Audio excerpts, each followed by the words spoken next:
So again, it's a tutorial talk, so I apologize to all the experts. Most likely everybody of you knows at least 90% of the talk, but hopefully there's 10% which would be interesting. So again, feel free to discuss anything. In fact, the microphones were set up so that you can ask questions and they can pick you up. And so if there's anything which is not clear, please interrupt and let's talk, because in principle this is supposed to be understandable by freshmen whom I've just would have taught basic differential equations, and that's what we're going to do. Basically today we'll just solve a bunch of differential equations, linear differential equations, in fact, nothing non-linear even. Maybe if I get some time in the second lecture we'll get closer to the real subject. So okay, so the tool of the day, that's the... there might be. If I don't manage to finish what I meant to do, there'll be homework. So we'll see. Also, you're supposed to follow closely enough to catch me if I make mistakes. So there could be arithmetic mistakes which will lead to wrong answers in the end, which of course we don't want. So, tool of the day.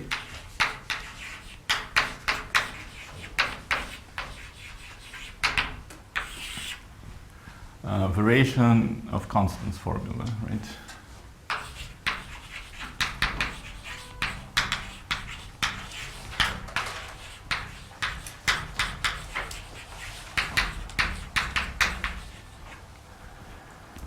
Well, that's exactly as I said, that's more or less everything you need. It's something which is taught in a freshman, sophomore differential equations class. Suppose you have a differential equation, x dot is equal a of x of t. And then, of course, solution is what, x of t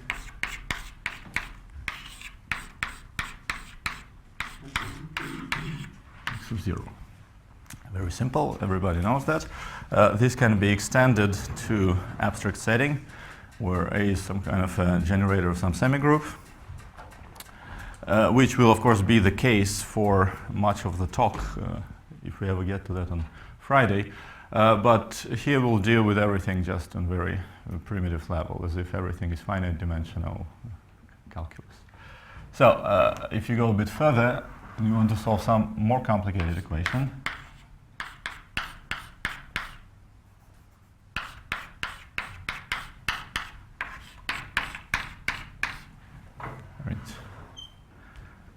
so what do we do then? Well, we make a substitution. It's of course, that's called variation of constants. You see here we have x of 0, which is a constant. And now we're saying that let's make this constant to be time dependent. Right? So we'll look for solution as x of t is e to the power at y of t. Right? This is my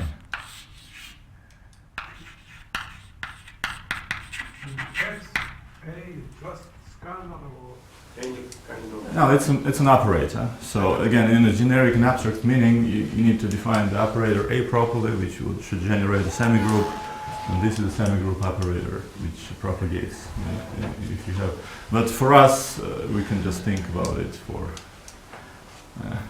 the entire talk, actually, both lectures. So I'm not going to go deep into kind of mathematical setting. So constant is varied.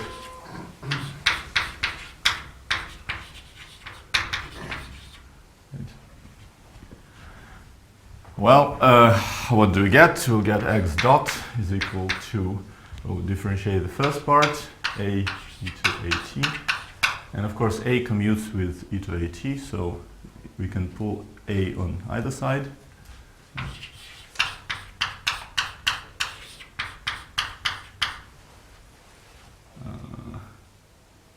E to at y dot, which is equal to ax plus f. We can see this is of course ax. So we get y dot is equal e to the power minus at Right, so this will cancel with this, and then we'll have f of t. Now, of course, more mathematically inclined will immediately see this is a little problem, right?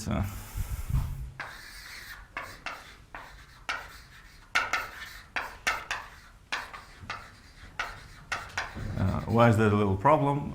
Well, sometimes e to at exists, but e to at does not, minus at does not exist, which is the case, for example, with heat equation, right? You can have a propagator forward in time, but there's no propagator back in time.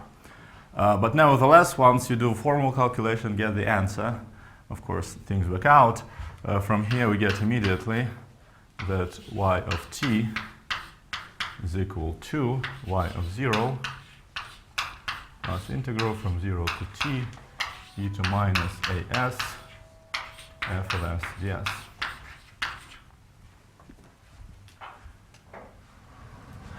And of course, let's go back to x. Well, y of t is equal e to minus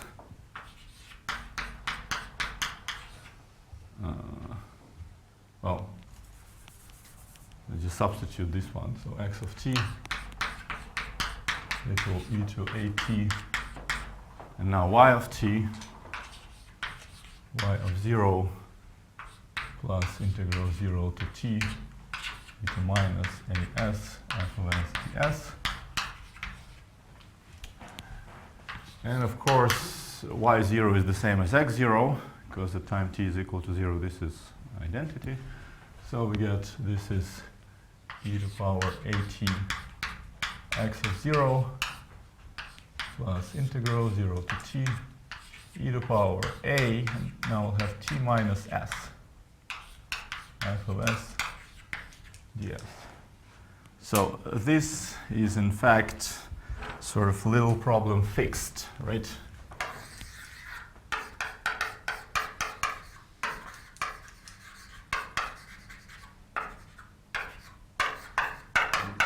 More or less, we see that we actually do not need the backward propagator. So in the end, only that thing matters. Okay, that's differential equations 101. Introduction, any questions? Everything is clear? So that's the formula. We basically, the only formula we're going to be using for the entire duration of the lecture. So we don't need... The time integral of time be a time order. Which integral in time?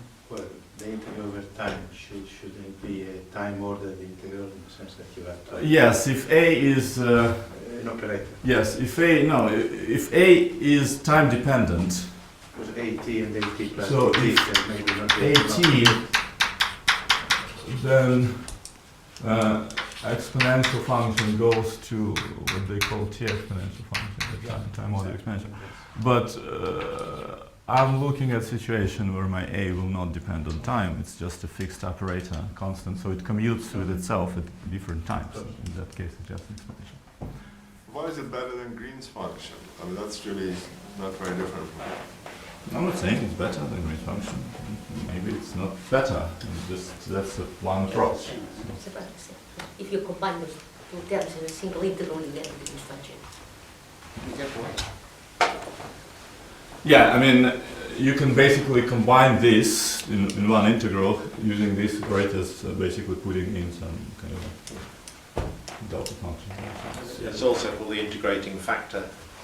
When we integrating factor. when we hairy-handed physicists Integrating factor, yes. Or just pull out that relation from the hat and just say, oh look.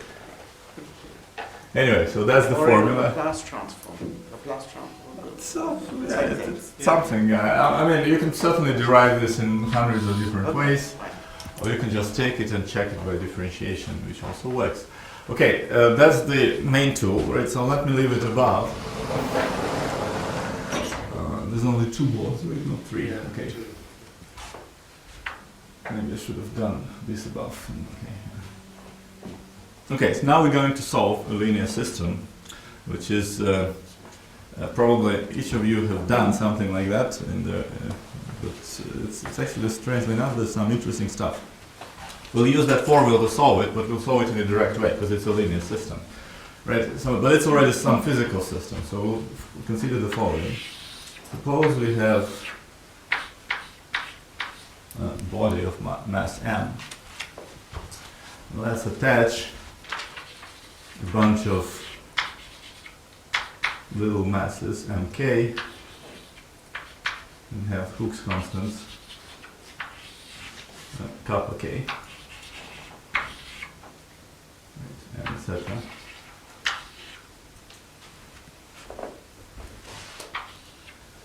So that's going to be my system, right? So it's big mass m.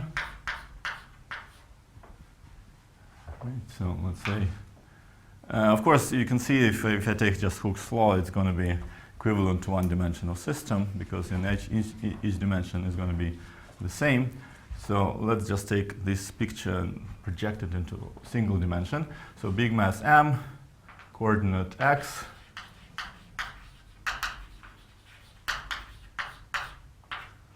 momentum, big P. Okay, now we have to watch closely so that my small x don't turn to big X and vice versa. So big mass m coordinate x momentum P, and then small masses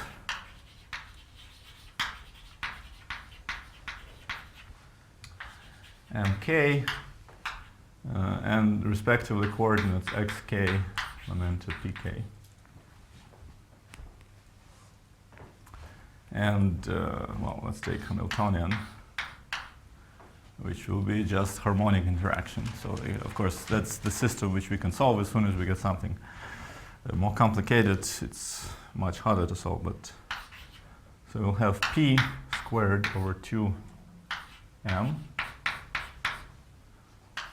plus, well, in principle, for in later part of my talk, I would like to put something with big X as well, just to make sure the invariant measure, which we'll introduce at some point, hopefully is integrable in space. But right now we don't really need it. We'll just think that there's no field acting directly on the big mass. So we'll just have a sum over k, and then I'll put pk squared over 2mk, and we'll put plus kappa k x little k minus big X squared over 2.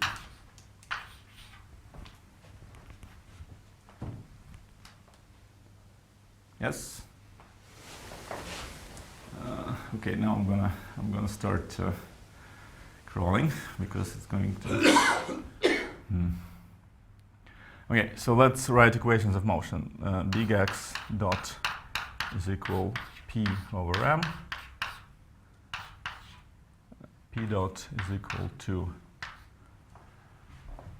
minus sum over k and kappa k xk, well, let's put big X minus xk, and watch my minuses, please. So little xk dot is equal to pk,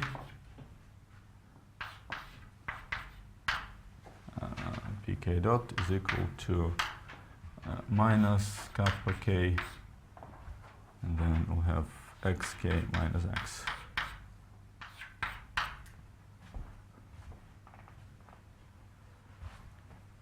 Yes, all minuses correct? Good.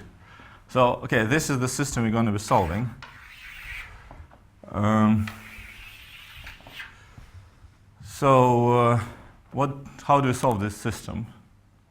Well, let's say we have equation 1, and a bunch of equations, we'll call them equations 2. Well, you see, look here, if we didn't have this big X, that would be what? Just basic harmonic oscillator, right? We're just rotating around. But we have this big X, but it's a linear system, so this is my part with A, and this is my part with f. So I can actually easily solve this equation for any trajectory big X of t. So I solve it for any given x of t. I express my xk and pk, and I plug them back here to get an equation for big X and big P. So that's the plan. You forgot the slash MK. Yeah, thanks. Yeah, that's important. Dimensions will go wrong, everything will go wrong, and we'll be confused later on. So, okay, let's make a little change of variables, right? So, instead of p's, so what can we do? So let's take this equation and transform it into x dot k is equal to pk over square root of mk kappa k omega k, right, and then I'll put pk dot is equal to square root of mk kappa k minus omega k xk minus bx, where omega k is square root of kappa k over mk. These are my frequencies, the oscillation frequencies.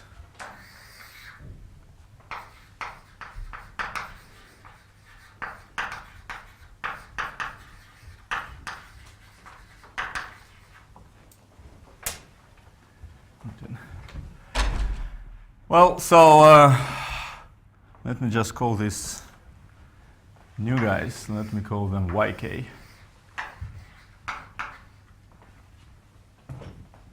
And then I'll get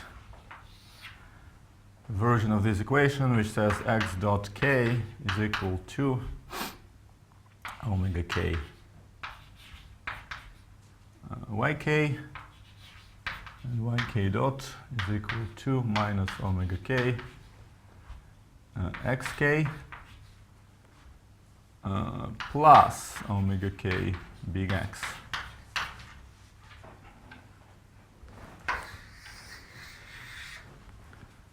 Okay, what does this part say? I'll write it in a vector form. Xk, yk, d dt is equal to 0 omega k minus omega k 0 xk yk plus 0 omega k big X. And this is of t, whatever it is, right? So this is my matrix A. Okay, so I can't really go that down low, so I'll have to switch it.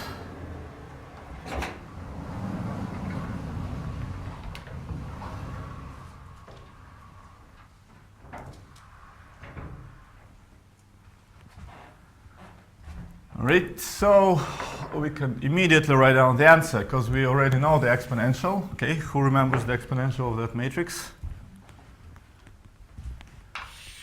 Well, this is rotation with frequency omega k, right? So it's just cosine, sine, minus sine, cosine. I might actually confuse the signs, but I think it's not important. So e to the power 0 omega k minus omega k 0 t is simply cosine omega t sine omega t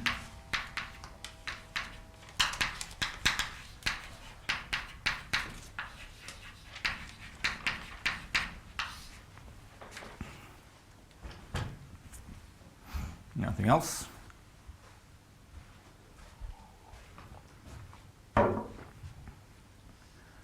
And so we have the answer, right? So we have xk of t, yk of t, cosine omega kt minus sine omega kt. Yeah, one thing I don't remember for sure is if minus is here or there. I never remember that, but I think it's not relevant for us. Yeah, I It's don't. okay. Small t, it's Small t is fine. Okay, good. Sine omega kt, cosine omega kt, xk of 0, yk of 0.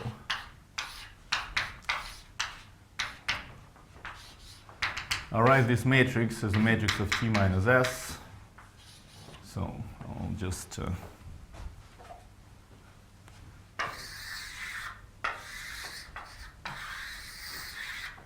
so that I don't have to copy too many things, save a bit of time. And then we have that matrix, that vector 0, x of t. I'll put omega k here.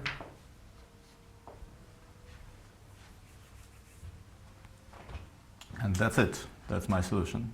So I have xk, little x and little y as function of big X for any trajectory big X. So I don't really care what it is.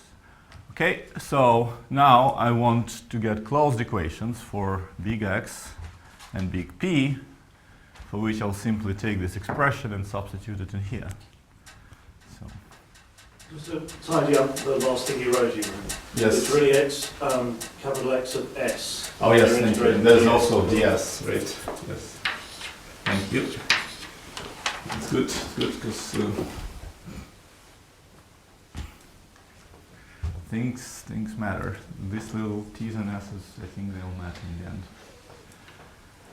Okay, this looks reasonable. So let me now erase this, because I'll need a bit more space.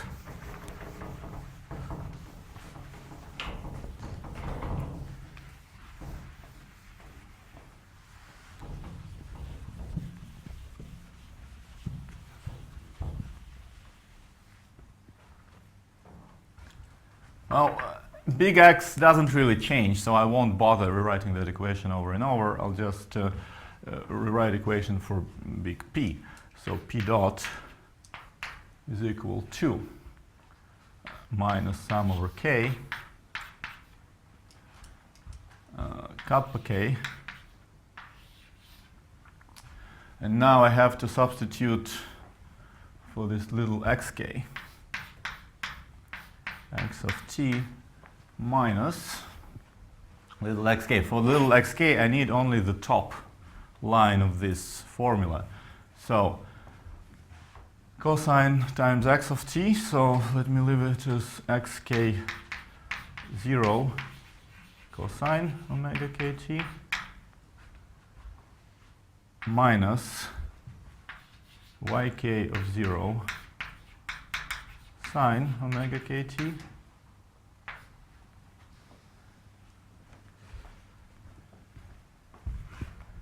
and let's keep going.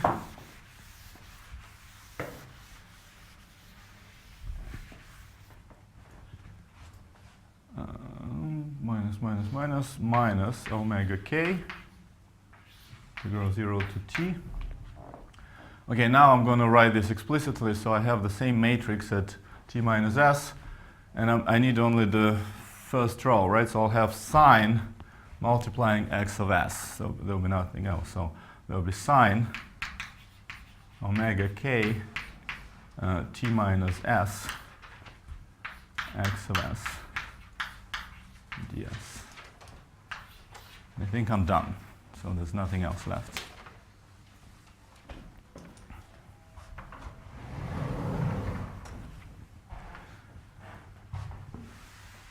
I just want to do a little bit of integration by parts to transform this equation slightly. Right, minus omega k sine omega k t minus s. Maybe I don't need minus here, is what d ds. Maybe I need, so let's see if I need sine or not. Cosine omega k t minus s. Yes, so minus will be from the cosine, and then there'll be minus from s, so things seem correct. If we mess up the signs, we'll end up with the wrong sign, which we'll get, instead of dissipation, we'll get forcing, right? It's not good. So, Okay, so we have this.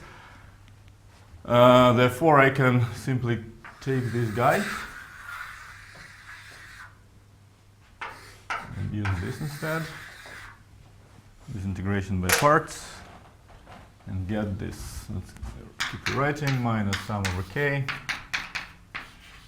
kappa k, x of t minus. So let me just put these terms in here for a while. There's no minus, so I need minus here. Minus cosine omega k t minus s x of s varying between s equals to 0 to s equals to t. Now I have minus integral, and then signs change. I'll get plus integral 0 to t. I'll get cosine omega k t minus s x dot of s ds.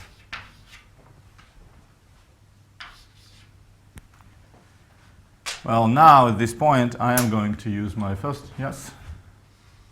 There was another omega k from the cosine thing. Which? Well, I took this omega sine and yeah. combined them into derivative of the cosine.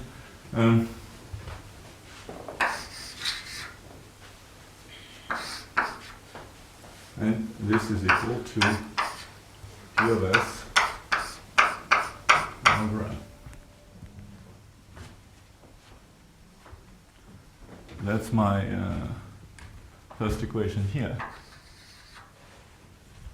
So I'm just deriving equation for P, so I just removed the X from consideration. That's the point that I wanted to make here. Well, otherwise we're more or less finished, so let's write down. We have a closed equation, so we derived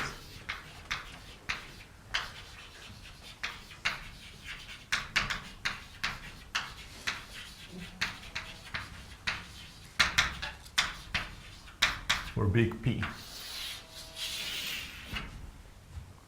Well, now I'm gonna, okay, almost. So let's see what happens to this. So at S is equal to T, this is 1.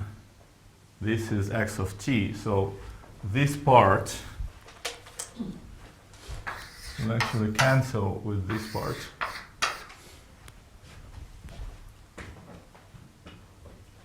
Right, because I have x of t, and then we minus x of t.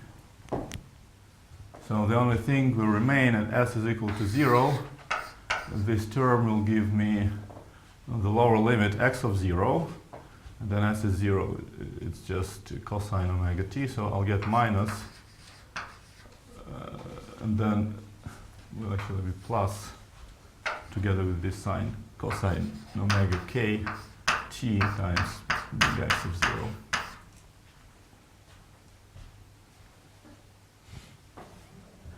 Now, if you look this and look at this, they'll be combined. I'm sorry, I'm sacrificing rewriting for a little bit of strain on your head. so I'm not writing every step, so you have to look at the formulas, because I'll combine this term here with that term there. So I'll get this final equation. Okay, I can use red ink, red chalk. E dot of t is equal to minus sum over k. So I'll write the integral term first. Let me make sure I don't kappa k confuse anything, over m. Kappa k from there, m from there, integral from 0 to t, cosine omega k t minus s, p of s ds.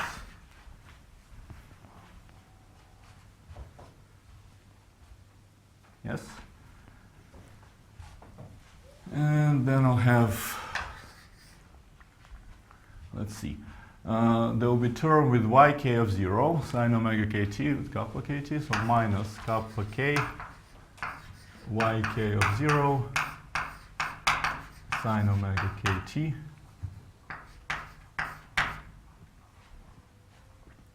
And I'm going to combine, as I mentioned, this term with that x. So I'll put it minus xk minus big X. So this is all at 0.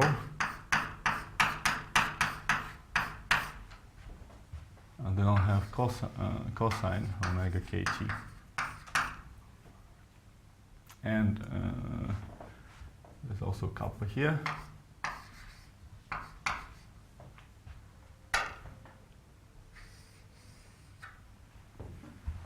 I am almost finished, right? I think we're done. The goal, third goal is achieved.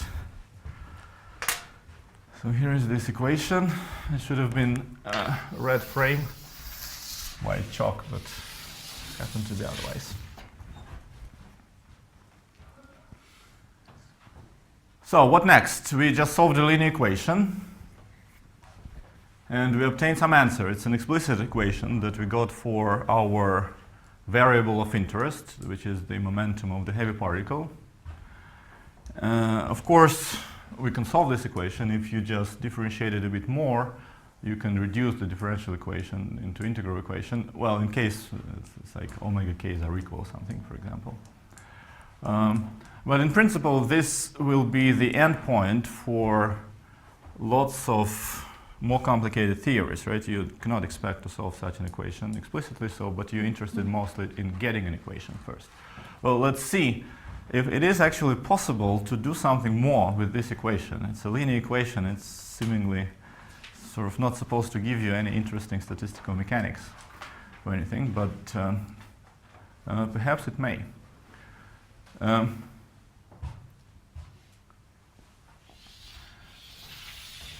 Look at this guy. Well, there are some omega k's, cosine omega k, sine omega k, with some coefficients and some initial conditions, right? So if there's any kind of statistical approach, we should be averaging with respect to something. So that's finally enough. So Tim, you asked me a question. So this is related to your question a few days ago, how many of these average theories, with respect to what are they actually averaging, right? So in many physical situations, there's some equilibrium average or average over realization, so average over time. So here we can try to average with respect to initial conditions, right? So we know our large particle, but we don't know the distribution for the small particles. So it is natural that if we want to get an equation of motion for the large particle, we somehow average out the small particles. So it is natural from some point of view to average out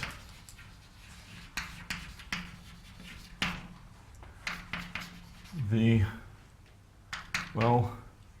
light degrees of freedom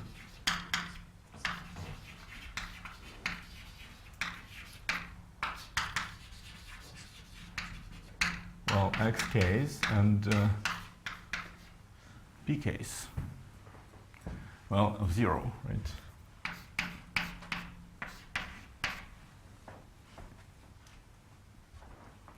Or yk's of 0 in this case.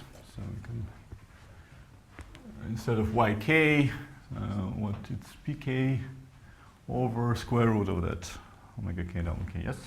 Questions? No questions? Okay, good. Okay, so with respect to what should we average these things out? Well, if it's a Hamiltonian system, it has invariant measure, Gibbs measure, which for whatever reason, which is outside of the scope of this theory, we believe corresponds to given temperature and everything, right? So we assume that there is some sort of equilibrium in the fast degrees of freedom, or at least in the initial conditions, that averaging with respect to Gibbs measure, I'm going to write it down in a second, well, gives meaningful results.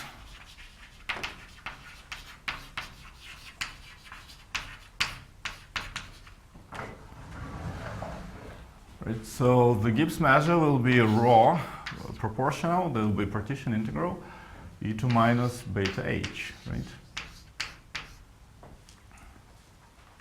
Well, here is the trick, as I mentioned in the beginning. So if you look at this equation, of course, you cannot do it because there's no such measure. Because this is simply not integrable, because you see you're lacking anything in big X to constrain it.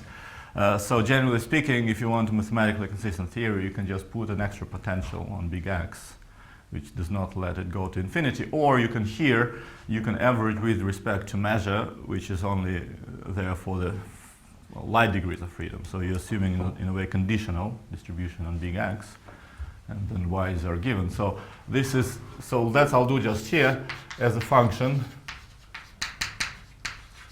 of xk and pk.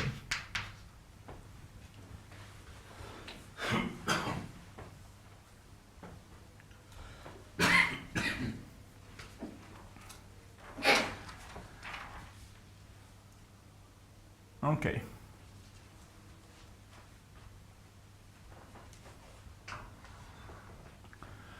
Well, what are we going to get then?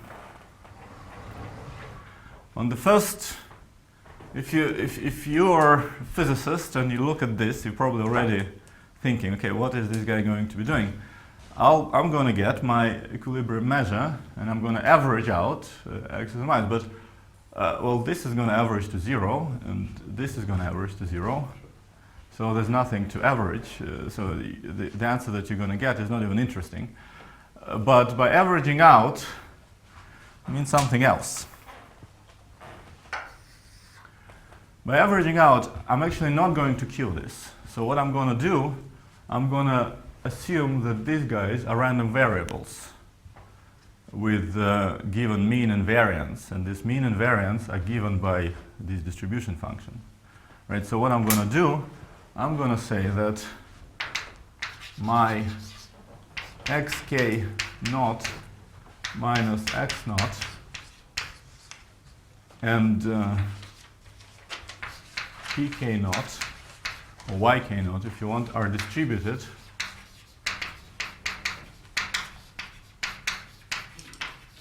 as independent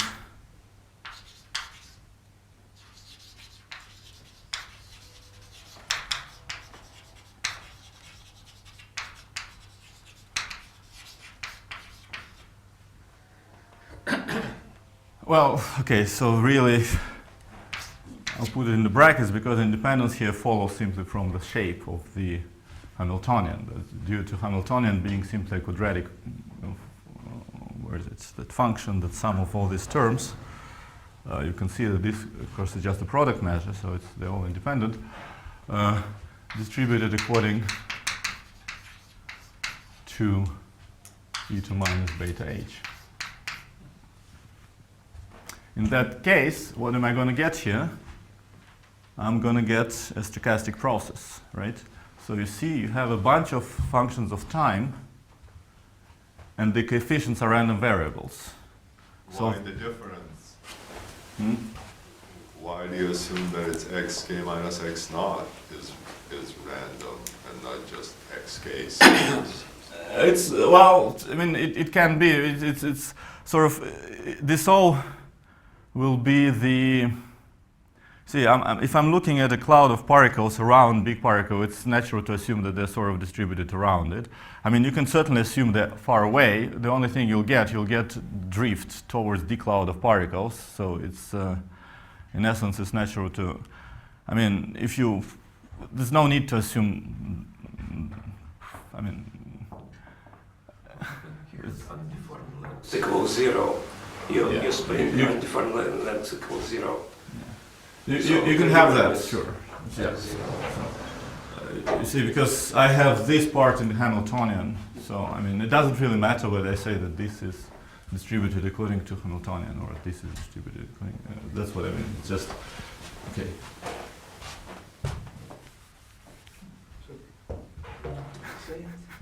Hmm? Could you, Yes. could you not say that the small p's are thermalized, so they have a Maxwell Gaussian distribution at a certain temperature? Yes, that's what I'm going to do. In a way, I'm not going to assume that they're thermalized because they'll be just what they are. I'm just assuming that my initial condition is distributed according to this thing. So I don't care. So the forward evolution, there's no thermalization. It's moving forward. But my initial condition is distributed according to that.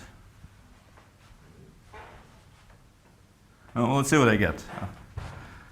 Let's see what I get. Let me switch the boards again. And I actually need some formula, so I don't want to erase all of that.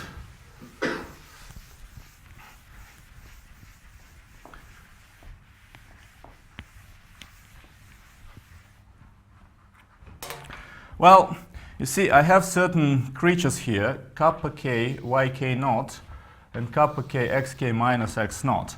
I want to see what kind of random variables are these.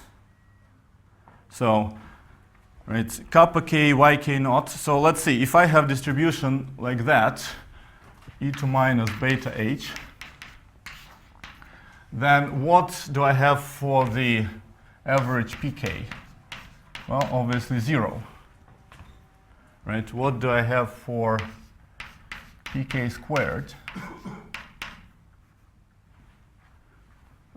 Well, pk squared over mk, so mk is the sigma squared, right, in normal distribution, and beta over there.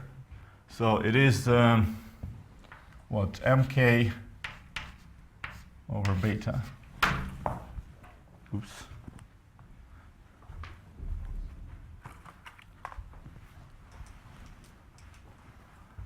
Then if I look at average xk minus x, then of course going to give me 0. Average xk minus x squared is going to get, well, in this case my sigma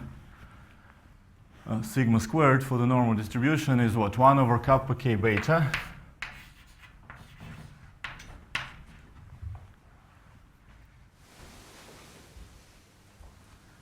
Okay, so let me look here.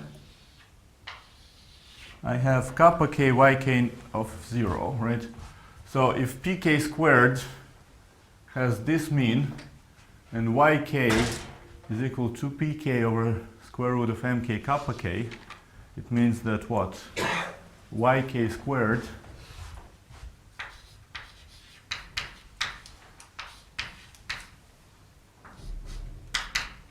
well, mk will cancel, right?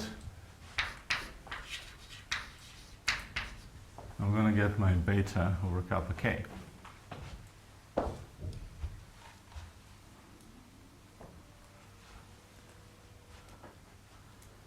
So, you see, you have this kappa k here. So, if yk squared has this mean, it means that kappa k yk squared is distributed according to this.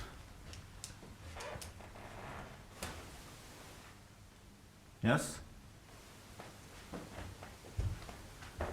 And this means that kappa k, I'm simply extracting these terms, which I want to use as a certain random variable, right? So in this term, kappa k xk minus big X, all of this squared is also distributed as kappa k over beta.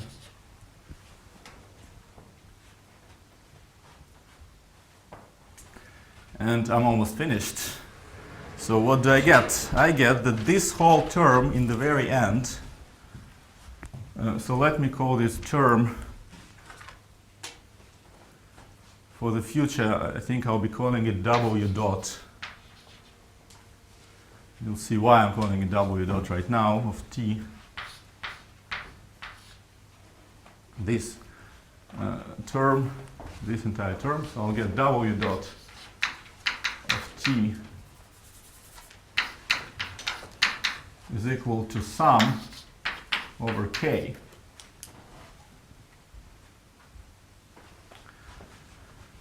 Well, this is a normal, it's a Gaussian random variable whose variance is that. So I'll write it like this, n0 kappa k over beta,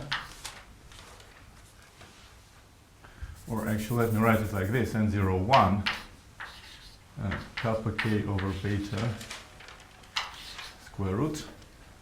And then I'll have cos, so this is for y sine omega kt.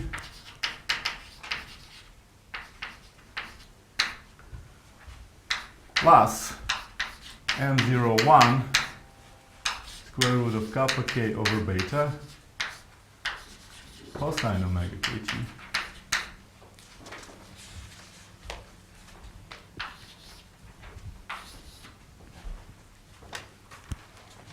Right? Well, my all n0, each instance n01s are just normal IID normal variables. So I'm using same index, but it's not the same variable. I should probably put here like sk, just cosine k, so ck. Something. So these are, I'm just using a generic symbol to denote a random variable distributed according to this particular law. Well, let's see. Now I'm gonna put in a cheat. Of course, there's always a cheat, right? Otherwise things don't work. What's the cheat? Who can predict? What am I gonna put as a cheat? I wanna make my omega k something special. See, up to this time I never specified what my omega k's are. So at this point I want to set my frequencies to something to make that equality an actual equality where W is considered a real W. There is a theorem. Here is the first time we're going outside of calculus domain, so-called Karunin-Love theorem.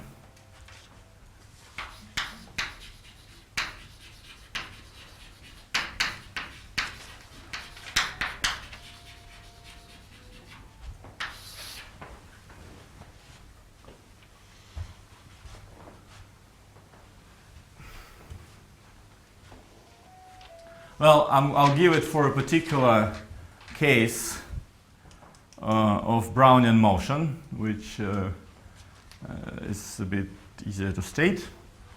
It basically says the following, that if I have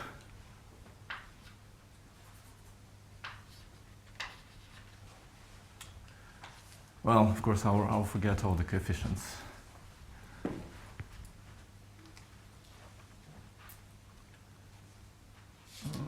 W dot t, let me write it as this. Sum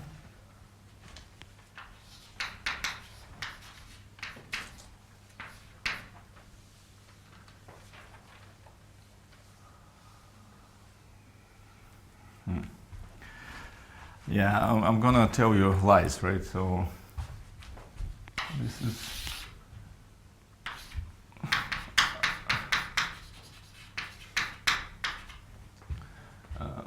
sine omega kt, k is equal, say, from 1 to infinity, plus cosine omega kt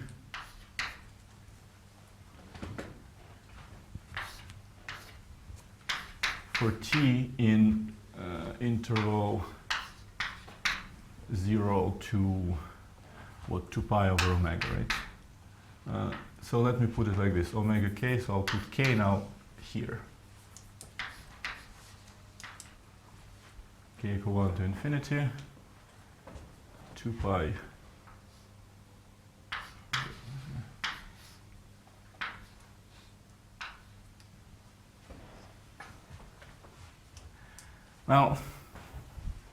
Well, almost meaning I might have missed some numerical factors. Like, for example, I probably need like 1 over the square root of 2.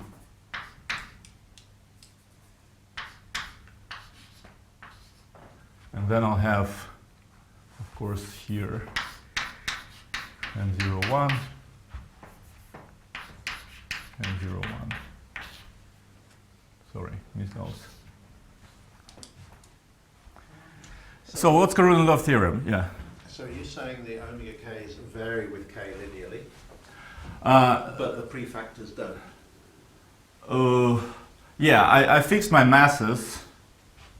Okay. That's a little tricky. That I agree. It's a little tricky. So you can, for example, well, your omega k's are, and kappa k's, right? They have 2 degrees of freedom, which is mk and kappa k. So I can actually fix my kappas and vary the masses to get the. That's what I'm saying. It's a cheat. So in the end, I want to show that there exists mathematically sensible limit where you can get such things, which is not necessarily physically sensible limit. But hang on a moment. Yes. Your initial condition with a variable with a Hamiltonian variable defined by k. So for any given k, the distribution of x's and p's is still independent. You can't just put the NC for any given, right? They're sort of coupled with each other, because if one spring is extended, Yes. right, then the momentum is likely to be less if the. I can. It's my right. I can put any initial condition I want to. I'm putting initial condition, which I independently prescribe initial momentum and initial location of every particle. Right, but you actually want to define the amount of energy in the mode. And if you define the amount of energy, right, that's the independently distributed variable. And then you've got a phase which is also distributed. That's an arguable question. I don't see why necessarily that. I have initial data which is distributed according to my equilibrium Gibbs distribution, and that's totally fine. I will have large deviations where momentum and coordinates are possibly in some way very far away, but on the average this will be my distribution. I don't see any problem with that. Yeah, you can do it like you do, so you'll probably need a little other cheat to achieve the same goal. Yeah, sorry, but there are constraints, I think, on the initial condition, because actually, strictly speaking, what you're studying is a one-dimensional problem. All these masses actually are on one and the same line. Mm-hmm.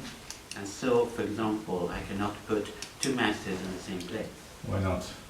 I mean, this is an idealized mathematical model, right? I'm not saying that these are actual masses which cannot go through one another. This, yes? I didn't understand what is this theory? What does the theorem say? Yeah. Does it say that for any arbitrary distributions of omega k? So, Can no. we write this? No. So the theorem says the following. The theorem basically says the following. If I have a stochastic process, then I can take L2 space of functions on given interval 0 to t. I can pick so this stochastic process will have a covariance operator. So in that covariance operator, I can find eigenvalues, eigenfunctions. So then that stochastic process. So let's say like this: if I have process xt, then so I can have xt xs.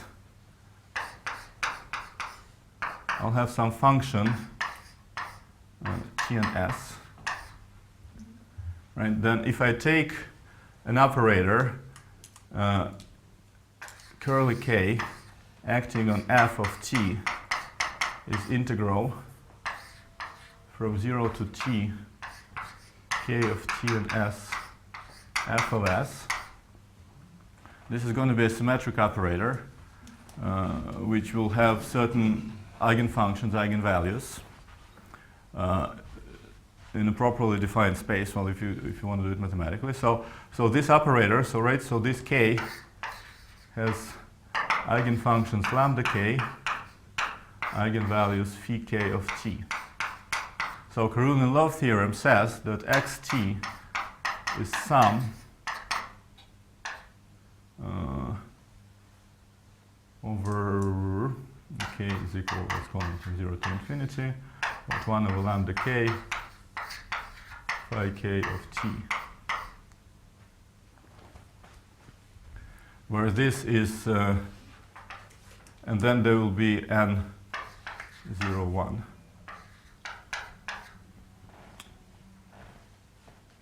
Variables.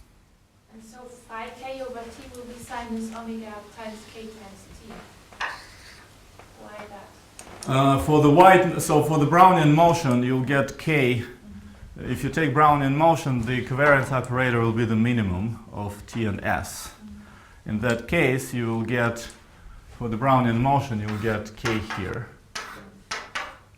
But the white noise is the derivative of Brownian motion, which will, once you differentiate with respect to time, your k will cancel, k above and k below. So it basically corresponds to spectrum of the Brownian motion behaves like 1 over k, but spectrum of white noise, that's why it's called white noise, it's flat. So there is basically intensity of each individual harmonic is the same. So what you're saying is what I as a physicist would phrase as suppose W dot of t is a Gaussian white noise process, which has equal Fourier coefficients and Gaussian distribution of its moments, which is more or less what you're trying to get that expression to look like. Yes. So right now I'm just doing some trickery, sort of creating, instead of this idealized model, certain kind of phonon gas, if you want, where my frequencies are, they have the entire big set of frequencies ranging from small ones to higher ones, and I'm just combining them to have the formal expression basically looking like Karun Love expansion for the white noise, which I mean you can achieve in this. So let's see in which limit we achieve, and it's not going to be very physical. I can agree with that. So it's let's see how that works. So let me try now. Let's see, find some space. So in other words, in order to get white noise, I simply need omega k's, and there's also a little trick, right? My omega k, I'll define it as omega times k, right? So I'll get my omega k to be omega times k.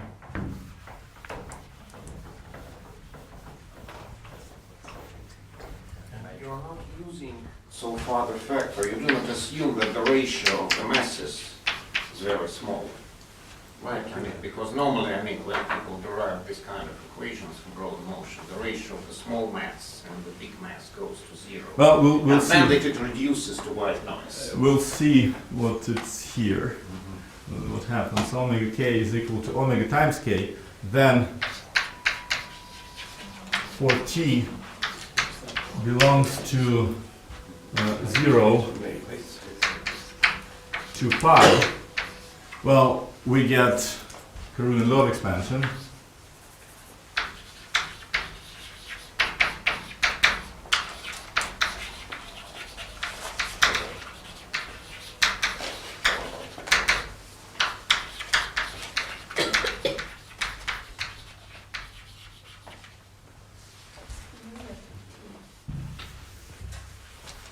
Sorry, over omega. So I put here omega naught.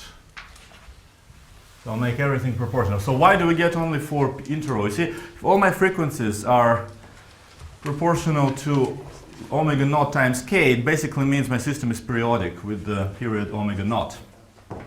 So there's no way out of there. So it will recollect back and then dissipate, recollect and dissipate. So that's an artifact. But between the parts it recollects, actually it does behave as a stochastic system in the limit.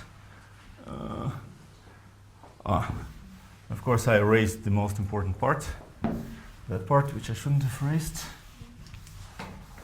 but I think I remember what it says. So this guy, so I'll get p dot is equal to minus.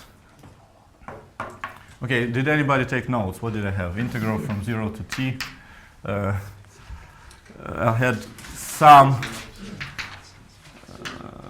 I want the coefficient before in front of this cosine omega kt.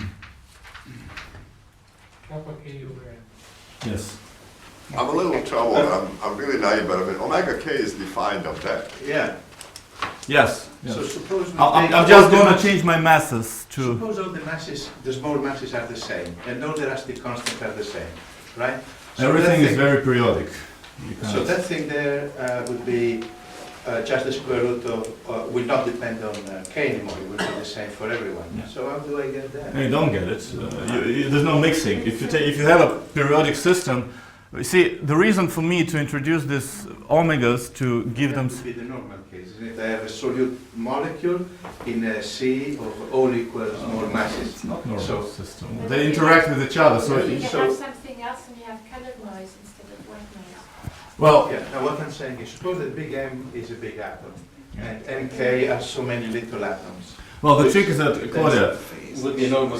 you get a phonon gas where you have a distribution of frequencies because those guys interact with each other as well. Even if you have a linear system with the big Not in my mass. Hamiltonian, they don't. Well, not in this, but in this Hamiltonian, you just get this final answer, which I've just erased, and you cannot get any statistical mechanics out of that because there is literally complete decoupling of all the modes, and you do not, even by the averaging, you only get the frequency omega stays omega, and there's nothing else.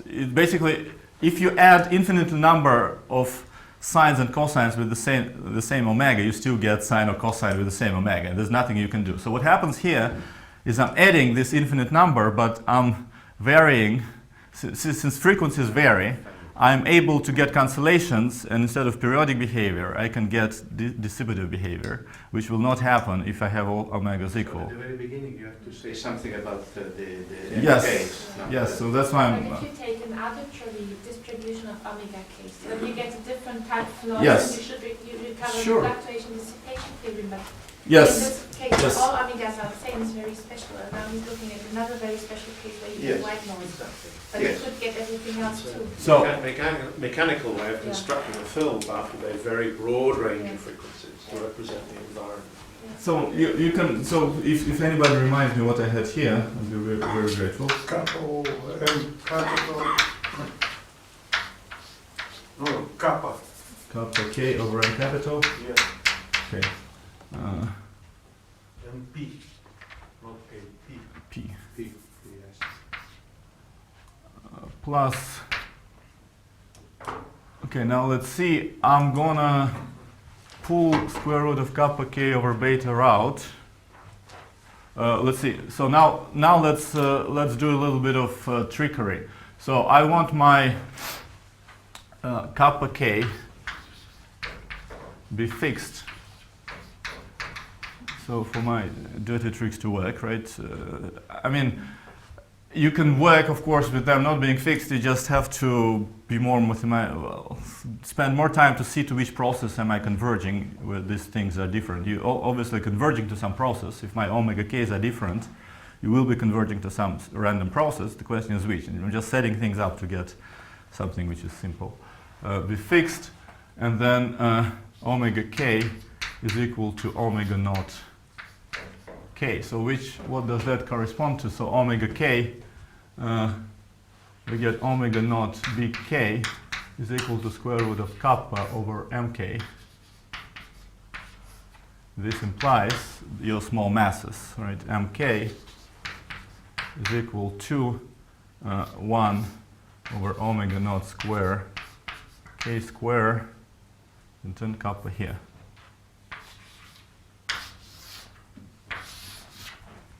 So you get a gas of particles with decreasing masses. So you can start with the same elastic constant, but your masses will be smaller and smaller and smaller. So this is sufficient to get Brownian motion. So you don't need all the masses be much smaller, just train of smaller and smaller particles. So then what do we get in here? We get in here square root of kappa over beta omega dot of t, where this is now bona fide white noise process.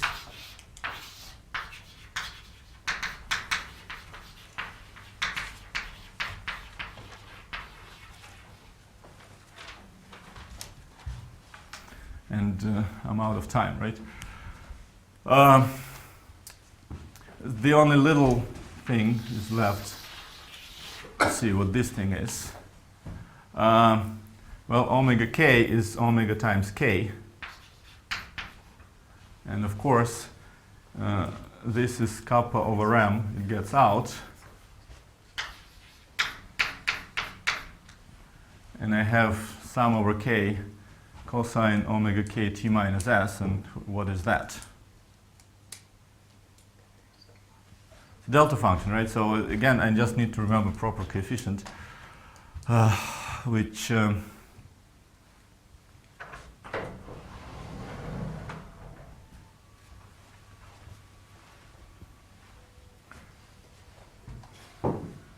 so I think sum over k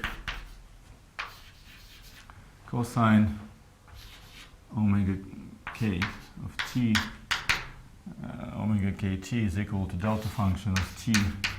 Okay, let me leave this constant. This is going to be a homework, so it's Tim wanted a homework.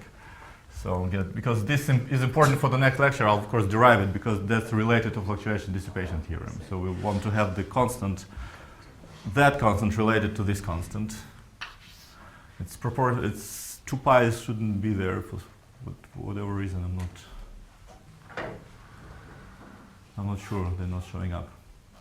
So maybe there is 2 pi in the Karunin-Love expansion. I actually should be using some normalizing factors. So in other words, I get something which is generally will be called Markovian behavior.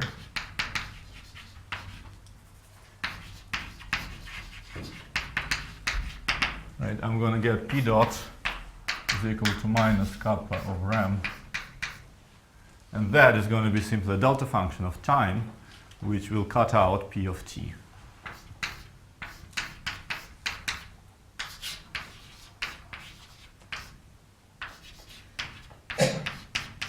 Now, there will be constant c.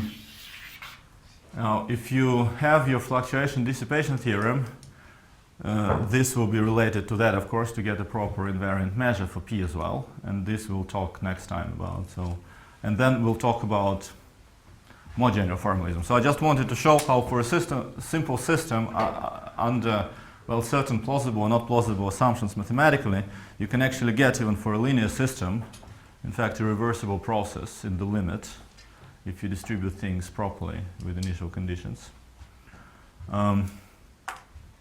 So next time, of course, we're not starting with the linear system anymore. We'll start with the general system and describe kind of a formalism which allows you to obtain similar equations where you do not have explicit form of all these things, but you can make approximations perhaps to get some kind of dynamics. That's called the projection operator formalism. And hopefully, but judging by how slow I'm going, so I probably won't get to liquid crystals in particular, but we'll see. Okay, thank you very much. So please ask questions if you have.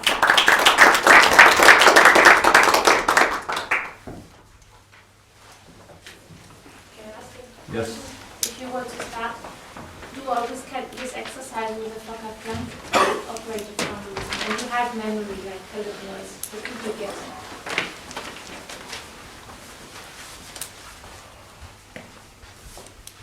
Well, I mean, if you do similar, you can do formalism like projection operators for colored noise, of course. You're simply going to get kernels, right? So it corresponds to a certain memory function.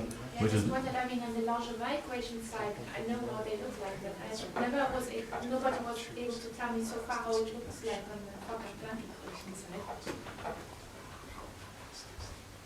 Well, it's going to be an integral equation. I mean, Fokker-Planck equation for that.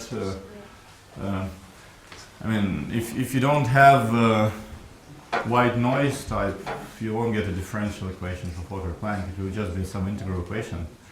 I mean, it's hard to tell. I haven't analyzed myself. If you take... I could just probably take this toy system to find out.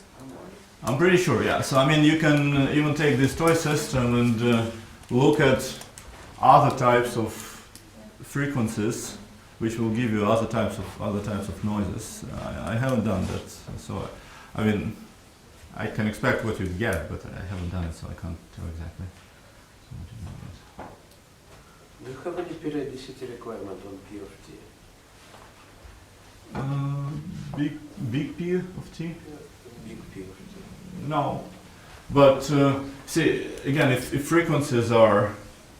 Because it's not quite delta function. Yeah, it's a periodic delta function. So this is a sort of kind of periodic delta function. Yeah, like function. So it's sort of some delta t minus 1 2 pi over omega k, or something like this, and then the coefficients. So yeah, this periodicity is inherent if you have frequencies proportional to given omega naught. You cannot get rid of it. So, but that sort of also explains you how these paradoxes of irreversibility and like since your Hamiltonian system is bound to return back to your original initial conditions, you can never have fully stochastic system, but then nevertheless it's gonna for a while behave stochastically, but then it's gonna return back. So these things are all related. So yeah, Poincaré return theorem. You started with deterministic equations and only initial conditions are random. Yeah. If I include from the very beginning random noise to the equations, then it would be completely different story.